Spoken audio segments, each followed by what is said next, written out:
Hey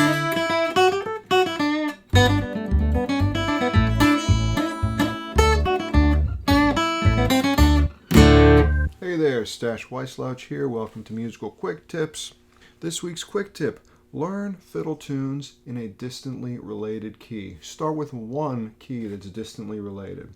I'm accepting students right now, looking for people who really want to get better, who really want to put their feet to the fire and need a little extra help doing it. I'm here. I love to work with people. I love to look at what people's aims are musically and see how we can piece that together on a week-by-week schedule, week-by-week basis. Learning tunes in distantly related keys.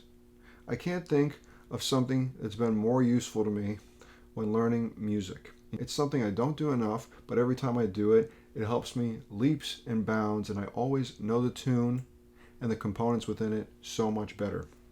It's also a bit of a daunting task. So we start out, pick a tune. I want to do Grasshopper Sitting on a Sweet Potato Vine. It's originally in the key of D. 1, 2, 3, 4.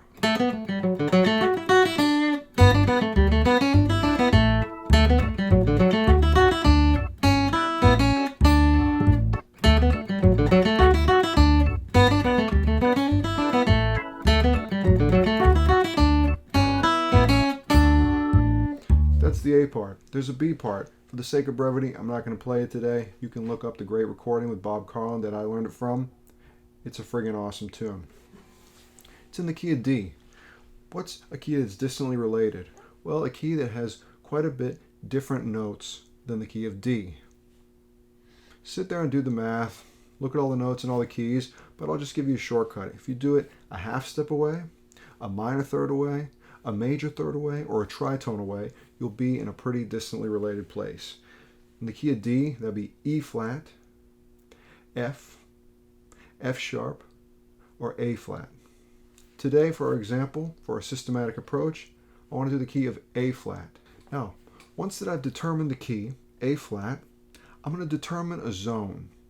For today's example, the zone or position I'll be playing in is open position.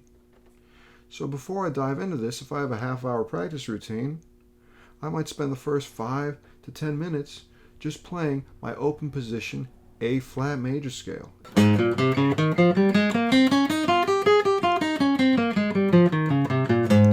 By the way, if you're not familiar with playing scales all in open keys, I did a whole quick tip dedicated to this topic.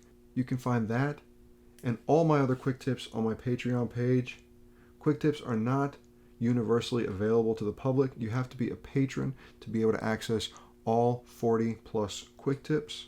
Please consider subscribing. I want to go through phrase by phrase, and I want to do this as much as possible without having to write things down. So I really do take an intuitive approach that I could just do me, myself, the guitar and tune anywhere I am. Imagine teaching it to somebody else, except you're kind of teaching it to yourself again.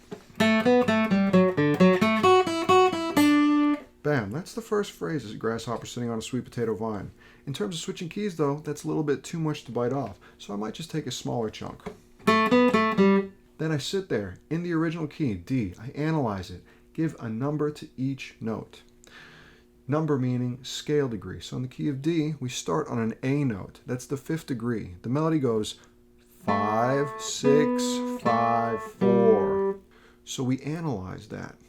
5, 6, 5, 4. And then I go to my A flat major scale and I find those same notes. 5, 6, 5, 4. So start on the A flat major. 1, 2, 3, 4, 5. Boom, there it is. Then I input the numbers. 5, 6, 5, 4. All right. So now I toggle between them. Okay. Okay. Okay. Now I extend it. Let's keep analyzing it. So I go back to my bite-sized chunk and I add a little bit more. Ooh. Sit there, analyze the part that I haven't analyzed yet. What is that in the key of D? It's an F sharp, D, F sharp, A. 3, 1, 3, 5. Good. I go back to my open A flat. 3, 1, 3, 5 in A flat. 1, 2, 3, 3, 1, 3, 5. Different fingerings, same degrees relative to the different keys. Now I put them together. A flat.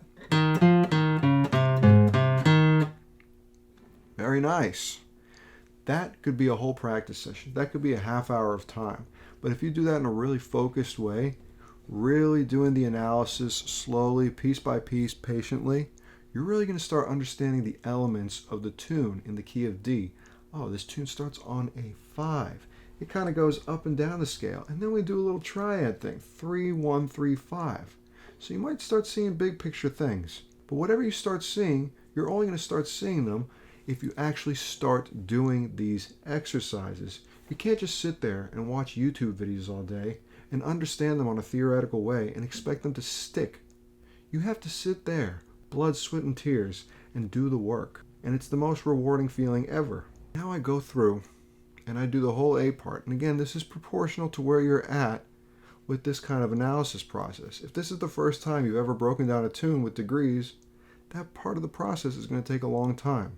And by the way, you don't have to do it this way. This is just one systematic way that you can approach what sometimes feels a bit daunting, playing a fiddle tune that was originally in D, now in A flat. Here's what it would sound like after doing all the work in the key of A flat, 2, 3, 4.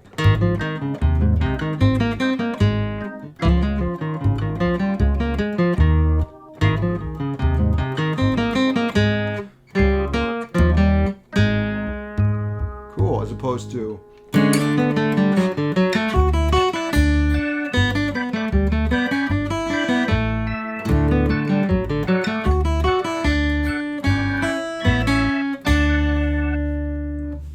there's so many benefits to this. I don't even want to tell you all of them because then you're not going to go and do the hard work of actually putting this together on your own. By learning my fiddle tune in A flat here, I learn it in a certain position. Now while it's in A flat there, I can use that same exact fingering to actually play it in D up here. So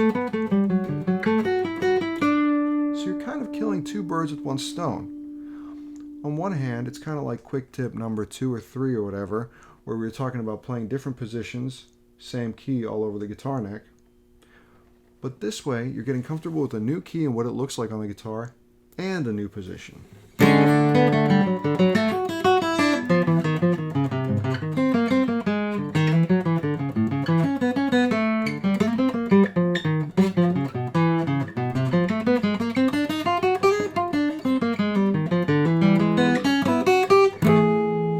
Thanks so much for watching. I hope you'll sign up for my mailing list, subscribe to my Patreon, and subscribe to my YouTube channel if you haven't already. Thanks for sharing the video. We'll see you in a month or in 2 weeks if you're a patron.